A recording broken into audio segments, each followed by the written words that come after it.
Hello, this is 80s Car Guy, and I picked up an 86 Trans Am, and it has a lot of the typical problems for this car that's not been babied its whole life. Clear coat is coming off real bad. Shocks for the hood and hatch are bad. Someone tried to reseal this lip in here. Interior is pretty rough. Then some of the things that I wish people would just leave alone. There's a toggle switch there for the electric fan. This was the fuel injection tune port engine, and it has carbureted 350 in it now, so this mess of wires is for the electric fan, and there's nothing to make it turn on at any given temperature, so you just have to remember to turn it on, I guess. And they have the one throttle return spring there on the valve cover hold down. I've never been crazy about this is the tube for mechanical oil pump. Maybe just see that down there. But if someone forgets to turn on the electric fan and this overheats, then perhaps it could melt that tube at the engine block and spray oil everywhere. But I followed the tube down into the hole right underneath the steering, and I'm thinking that's where the original tune port harness went through, or it was a knockout. Either way, they didn't put a grommet in there when they ran that tube through, as well as the power wires for the electric fan. So since an electric fan draws quite a bit of voltage, any amount of serious driving over time that power wire will chafe on there and short out. So that's kind of an unhappy. They even tried to seal something on the hood there, but this car isn't too bad of body. They tried to deal with the clear coat here with some gray primer on the quarter panel, but it doesn't look like it's ever been hit.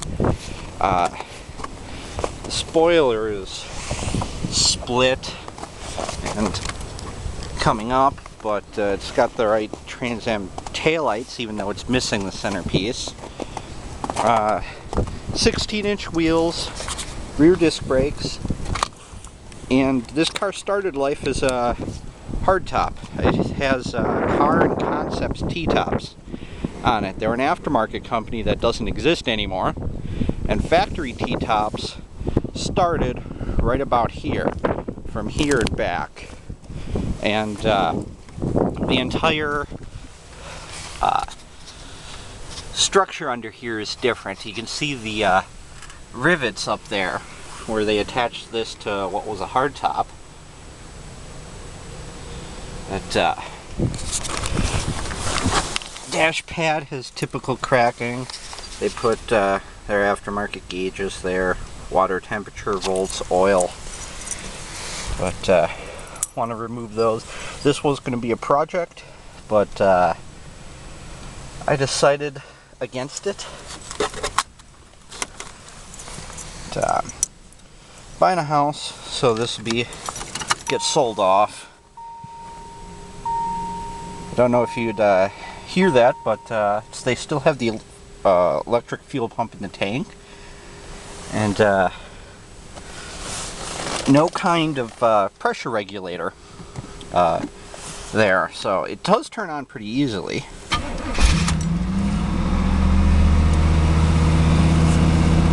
The speedometer doesn't work on this car. Gas gauge does, but they have the aftermarket gauges for temperature and oil.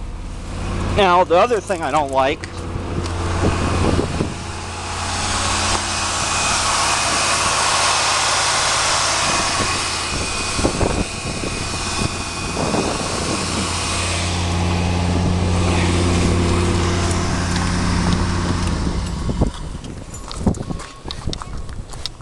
the engine does sound pretty nice, but they don't have any kind of pressure regulator. The fuel lines for the fuel injection car came up here on the driver's side, and they have this little beer keg looking fuel filter with the line running over the top of the engine to reach the carburetor inlet on the passenger side, and then this smaller size return line. So my thinking is the only pressure that the carburetor is getting is what there is of larger diameter incoming, just cycling through a smaller diameter return line. I mean, it does run fine, but if I were to leave this as a carbureted car, I would want to route them how the older ones did and have it enter on the passenger side. And even if I'm not using a mechanical pump, which would be right down there, I'm fine with the electric, but just have it enter the engine compartment on the passenger side and run a braided steel up to the carburetor. But hey, you can't control what previous owners do. So all in all, not too bad for a rust-free body. The floors are actually really clean, but definitely a project. I'm just happy both headlights can flip up. Neither of those work on my 84.